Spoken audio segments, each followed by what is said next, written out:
काहे ना बनवला तू समान इंसान जी, काहे ना बनवला तू समान इंसान जी। काहे के गरीबवा बनवला भगवान जी, काहे के गरीबवा बनवला भगवान जी। काहे ना समान तू बनवला इंसान जी, काहे ना समान तू बनवला इंसान जी। काहे के गरीबवा बनवला भगवान जी, काहे के गरीबवा बनवला भगवान जी। कवन कवन राह हमरा के दिखवला, बेटवा के बदले काहे बेटी जनमवला। कवन कवन राह हमरा के दिखवला, बेटवा के बदले काहे बेटी जनमवला।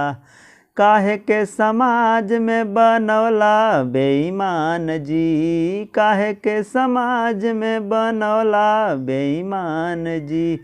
काहे के गरीबवा बनवला भगवान जी, काहे के गरीबवा बनवला भगवान जी।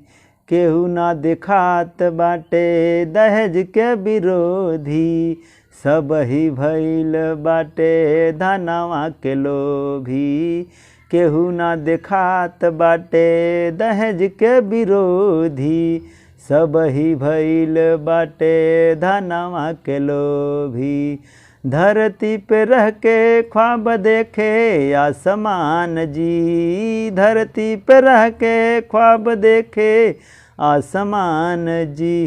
काहे के गरीबवा बनवला भगवान जी, काहे के गरीबवा बनवला भगवान जी।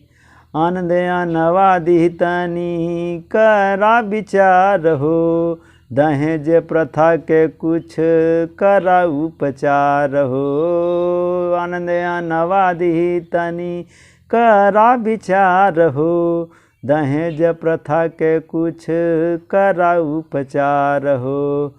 कबले असहायन कले बातू इम्तिहान जी, कबले असहायन कले बातू इम्तिहान जी। काहे के गरीबवा बनवला भगवान जी, काहे के गरीबवा बनवला भगवान जी। काहे ना बनवला तू समान इंसान जी, काहे ना बनवला तू समान इंसान जी। काहे के गरीबवा बनवला भगवान जी, काहे के गरीबवा बनवला भगवान जी।